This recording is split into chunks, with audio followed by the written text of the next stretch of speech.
Hello. Hi. Are you ready? Yep. Long day at school.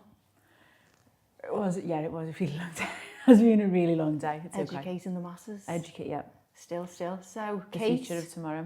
welcome. I'm going to introduce Kate. Kate is head of religious studies and philosophy at a high school in North Liverpool. Yep. She has a degree in archaeology and philosophy and trained with me as a yoga teacher in Central America back in 2016. 16, 17. And has Wow, taught that's a long time yoga ago. in Liverpool Ever since, online and in the studios. Right. So Kate is our yoga philosophy teacher at the Yoga Academy and is loved for facilitating debate on topics including how to be a yogi in the 21st century, and also on the interpretations of Patanjali's Yoga Sutras. Yep. And while we look at Kate for spiritual guidance and intention setting, she loves nothing more than watching the Liverpool game, going for a big walk and having a pint Up the ends. at the weekend, Yeah. keeping it real. Aside from that, she is my little sister Yep. and quite possibly my favourite person ever. Oh, don't. I'm crying. Oh, you got through all of that without referring to me as arcade. Hashtag our Kate. Yep. Don't worry, it's coming. You Okay. are our Kate. So, Kate, we're coming today to have a little chat because there's a lot out there to suggest that modern day yoga is lacking in spirituality or spiritual content. Yeah. So we're going to pull that apart today Yep. and see if we can make any conclusions. Yeah, absolutely. Draw So, any conclusions. I'm Let's possibly do it. going to hand it over to you and ask you to define spirituality. Ooh, define spirituality. Okay. Or spiritual practice. Yeah, if we think about like a spiritual, what is a spiritual practice? Because we spend a lot of time talking about that, I think, on the course and what it is to be spiritual. For me, I think a spiritual practice is the realization and the understanding that it's not body and mind separate things, or it's not just body. So if I'm eating healthy, it's not just to nourish my body, it's to nourish my mind as well. If I'm going to yoga or I'm going to the gym, it's not just a physical thing, it's actually something else, something spiritual that's going on. So I think the spiritual practice for me is all of those things that nourish the body, the mind, the soul, mind, soul, or call it what you want. So it's not just something that is a physical thing. So for example, if I'm in the gym, which I'm doing, I'm in the gym quite a lot at the minute. Yeah, I'm pretty happy with my shoulders. Oh, our Kate is hench. I am. I'm getting. It's like, oh, get onto your serratus anterior, girl. Serratus. But if I'm doing that, then it's not just like the strength that I'm building isn't just kind of strength of body, it also brings in like strength of mind. Yep. So there's that like element of like discipline and what we yogis call tapas. Not my favourite type of tapas, not the little little patatas bravas. I'll take a little patatas bravas. Gambas aioli. Oh, gambas pill. Ooh, let's have a little glass of red. Not that tapas. Not that tapas, unfortunately, but the discipline element. So it's not just a physical thing, it actually translates to something mental, to something maybe a little bit more holistic. And I say that all the time in class, like what you do on the mat isn't just on the mat, it should translate into the outside world. So being yogi isn't just going to a class, we've got to be our most authentic self and show it in the world around us, and understanding that, and that it's I think the word that keeps coming to mind is holistic. That for me is what the spiritual practice is. So I might be sat having 2 minutes before I go into work in the morning doing a bit of breath work. Yeah. That's going to impact on my day. That's nourishing my soul and my spirit. It's nourishing my body, and it's going to make me my 21st yogi self all through the day, not just in the studio. So you've mentioned mind, body, soul. Okay. And I completely agree with you. We are nourishing the mind, body, soul when we do practice, whether that's on the mat or in the gym or we're going for a walk in the park. But can we just break down? Not so much body, because we know that the body is like the physical. This is the vehicle. This is the temple. Yeah. Could we just talk a little bit about the mind and the soul and just try and define the difference between them, if there is a difference? 100%. And this isn't just a question that we're thrashing out. People have been trying to define this for thousands of years. The greats, as long as there's been philosophers and people asking those big questions, people have been trying to define either to define them or actually question, do they exist in the first place? Yes. So if we're saying our body is kind of the physical that exists inside of space and time and therefore can change, then I would say our soul is the eternal part of us. It might live on, it might go somewhere else into another body, depending on what kind of school of thought that you believe in or that you might be reflecting on. But the soul is something, the spirit is something that there's a bit more eternal to it, I would say. Okay, by eternal, you mean immortal, or it's not going to die? By immortal. So mortal being that which can die, which is the physical, and immortal being that which is eternal, that goes on forever. Now, could we reference that then in terms of Christianity, because the soul is mentioned quite a lot in, we were brought up Catholics, and then can we maybe just reference it in terms of like a Hindu yoga perspective? Sure. Totally. And I suppose I don't want anyone to get put off if they hear Christianity or Hinduism or Catholicism. We're not actually talking about organised religion here, because I think organised religion puts a lot of people off. But so if we're saying if we're talking about the soul, maybe in a not the Eastern sense, so not kind of like the Hindu kind of train of thought. Yeah, the soul is the eternal thing that would go to heaven, or the thing that lives on after death, if you will, wherever that might be. Okay.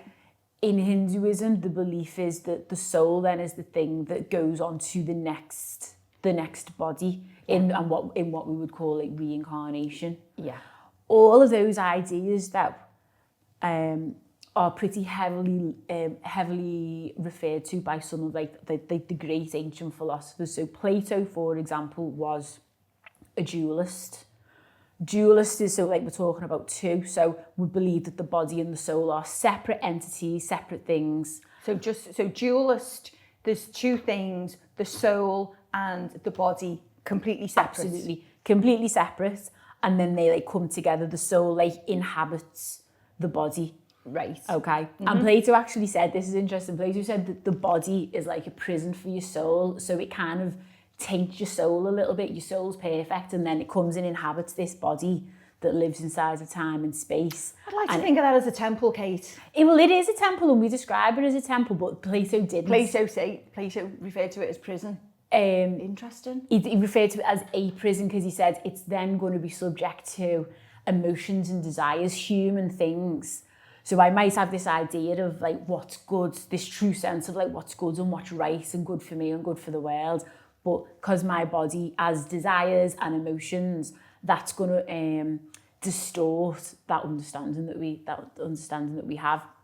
And there's a big school of thought that links Plato to Hinduism as well, and the idea of reincarnation.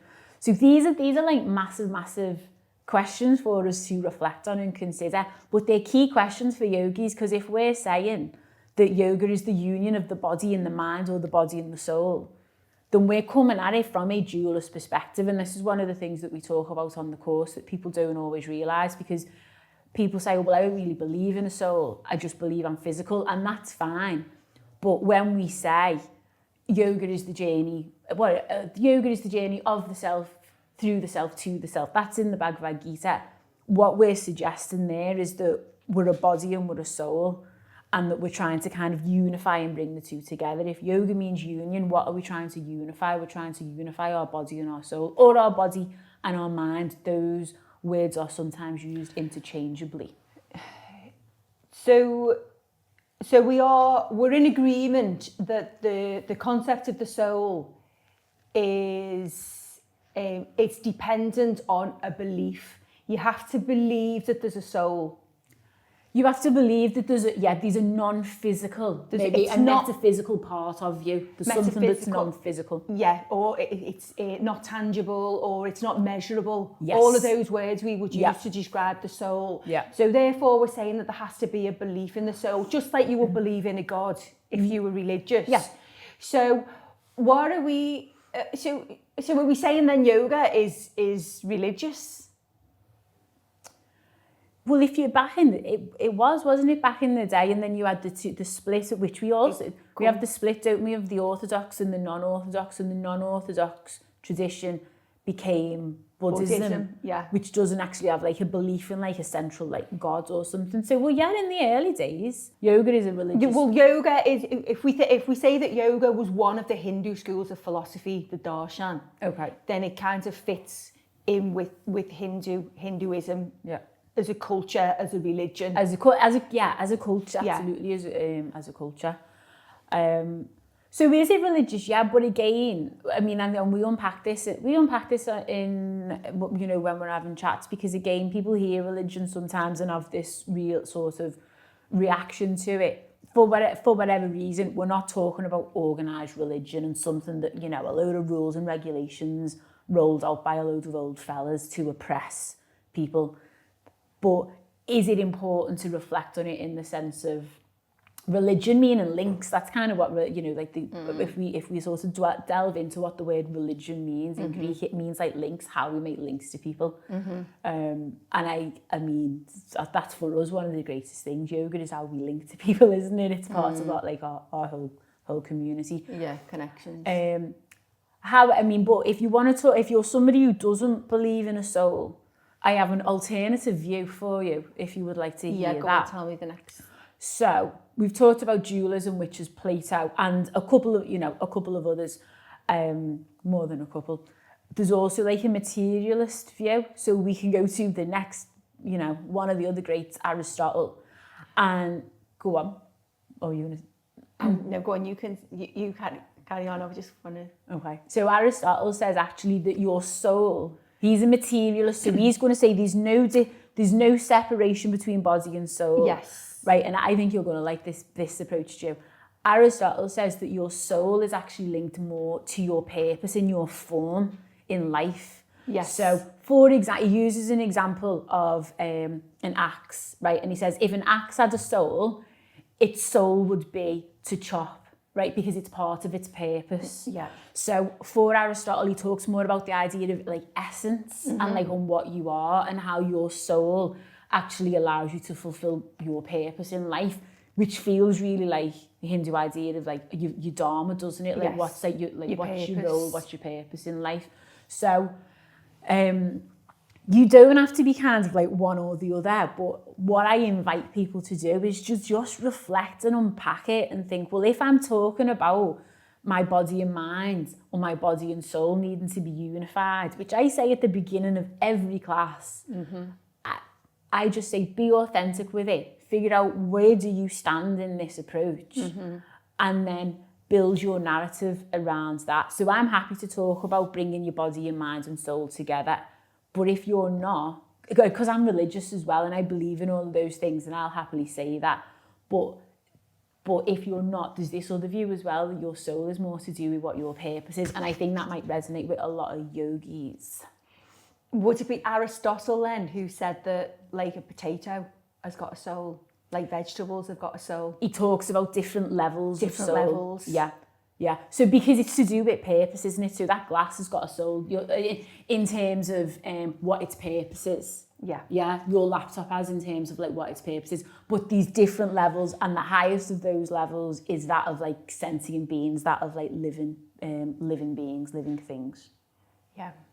Yeah. But the discussions on the soul are fascinating, are super interesting. There's even a guy who goes as far, Rene Descartes, right? He of the quizzical eyebrow. Whenever you see a picture of him, he's got what's a quizzical eyebrow? He's got like a raised, he's got like a, he's got a fabulous eyebrow. He's got like a raised eyebrow. They all had fabulous eyebrows. They back did. then. Can we just segue for a second before I do Descartes to talk about what I thought you said to me yesterday when I thought you told me to bring another blouse? You said bring another blouse. And so for yesterday when Kate and I were talking about like the dress code, I said it's blouses. And then I actually tried a load of blouses on and realised I looked like a headmistress from like the 1980s. So that wasn't your vibe. But I thought you said bring bras, as in another set of bras. Like bushy grey ones. I do know. I mean, Forever the philosopher. I lived through the 90s. This is all I overplucked like everybody else. This is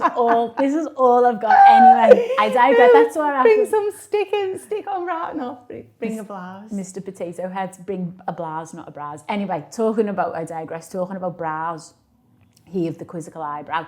Descartes said he talked about the mind rather than the soul, and he went as far as to say, actually, I think. So he said, Descartes is your, I think, therefore I am. Yeah.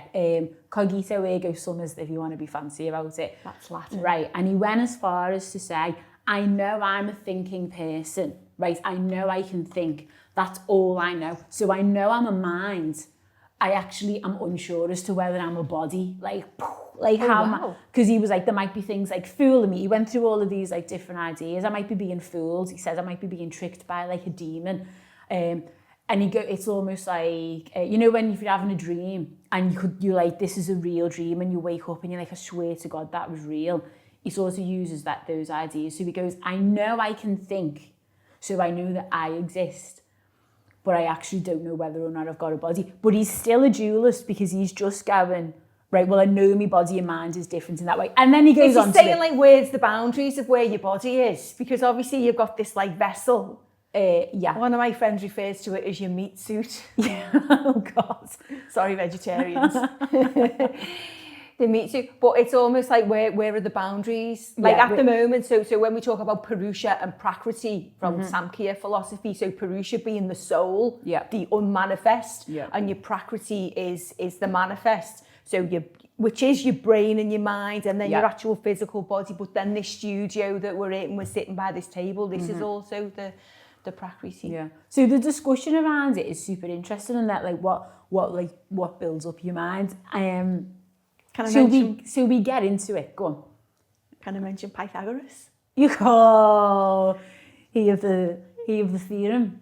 He of the theorem, absolutely. A squared plus b squared equals c squared. Is that it? A squared plus b squared equals c Come squared. on. The and I only did find the square of the hypotenuse is equal to the sum of the square of the other two sides. Oh my days. Hello, maths. But not only. Did you know that Julia used to be a maths teacher? Have we mentioned that? There's enough mathematical references in my yoga teaching to realise that somewhere along the way in a former life I was a maths teacher. Right, so Pythagoras was actually also a big philosopher as well. Yeah, we tend to think, you know, we think of him as being a mathematician. And he said that the soul was both purifiable and stainable. Yeah. And he said that within your existence, you just worked towards like a state of the soul. And then if it was pure, you're going up. Yeah. And if it's stained, you're going down, man. Which is just like Catholicism and the soul going to the heaven or the hell.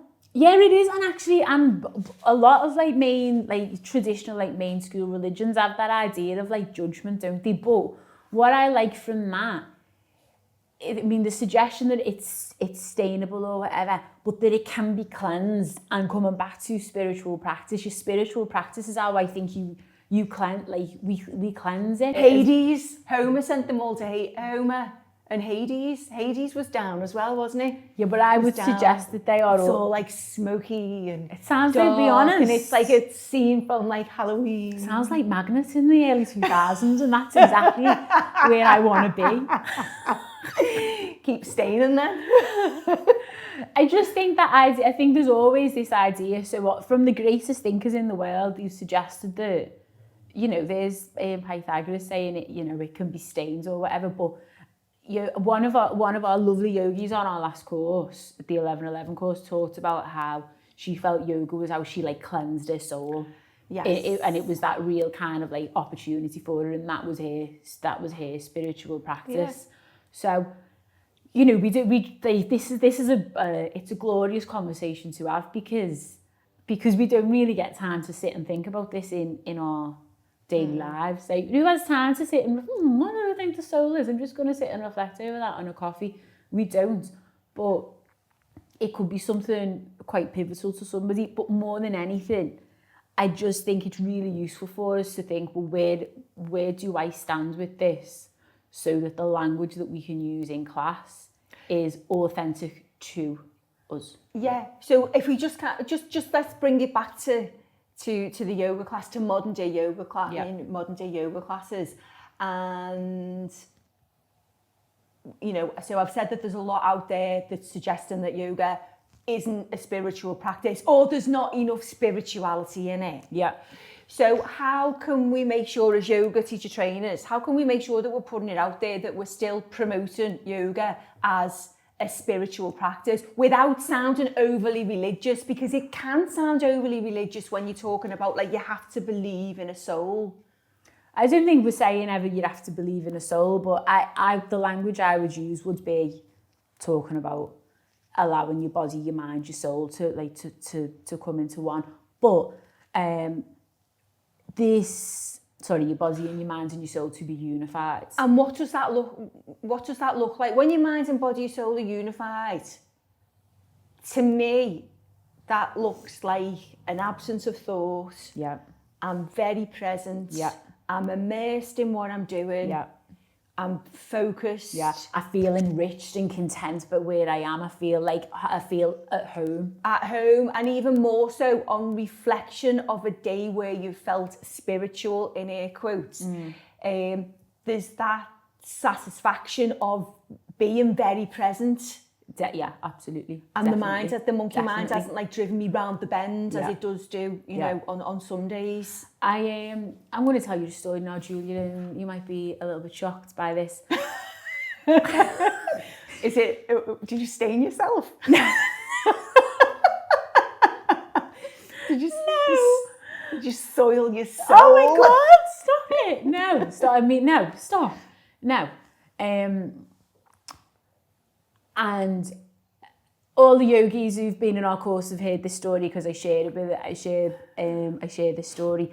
But once upon a time, and I am going back a few years, I'm going back like pre-lockdown, I was got a new class in a gym. I was made up. I was like, yes, I'm really happy with this. I really like the gym. I like the vibe in there. Did my thing. Did my usual thing. Gave them some of my best work in terms of intention. Like, seriously, it was, you know, when you're first class and you want to go in and like really like smash it out the park. Gave them some of my absolute best work. And the guy who afterwards, who, you know, who I was dealing with, who owned the gym, was like, it was like, I loved all that. They loved all like the yoga, but you know that bit at the beginning where you were like breathing and you were chatting. Can we just do a little bit less of that? And I was like, and I think people see that a lot. I was chatting the other day again we were chatting about what comes first in the class, the intention or the class, what do you plan first?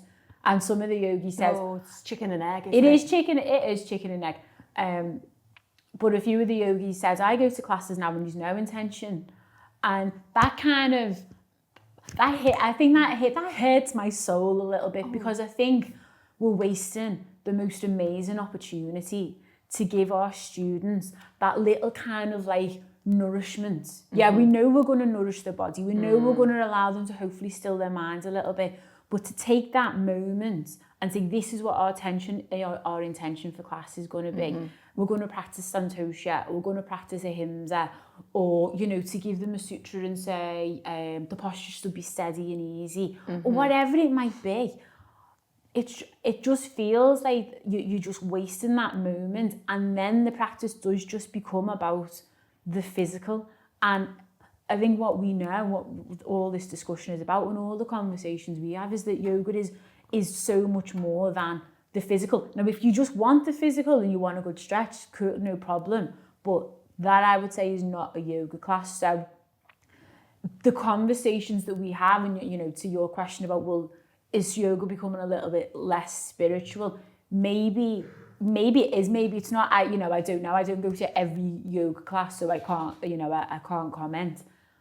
But what a great waste of an opportunity if we're not starting with something like that that's just going to nourish a person's spirit, self, but make them feel a little bit at home, give them something something to reflect on for a second. And it can be like in a nutshell as well. It doesn't have to be like a lengthy sermon. Yeah, absolutely. It really can be just like a small pearl of wisdom just for them to carry through the class and to take away with and them. it might be something that resonates with you, Jordan, the day. So if it resonates with you, it will resonate with other people.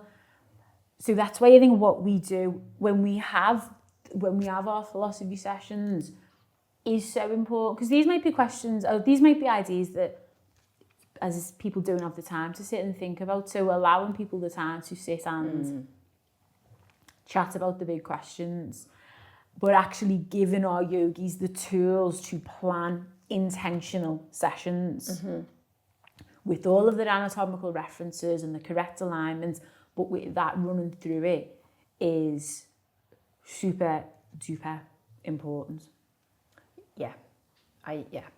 I agree, and that's how we teach it, don't we? We teach with intention ourselves. Our classes are physical classes, and they are physical classes. Yeah, you just said yourself, you're pretty hench these days. Our physical classes are always underpinned by a spiritual, philosophical message, and hopefully like a nice little, a little pearl of wisdom for them to take away with them for the evening or for the rest of the day. Yeah, absolutely, just to sit and think. I also think it's nice as well to keep the lineage, isn't it? To keep the lineage going and to keep the reference of like the traditional texts that we study from, like the Yoga Sutras and the Vedas. And shout out to the greats. Shout out Come to on, the Krishna greats. Acharya. We love you. Shout out to the great and Pythagoras as well. Pythagoras. Kate Gavin. Go get me protractor. Oh, Kate. I think we've come to a close.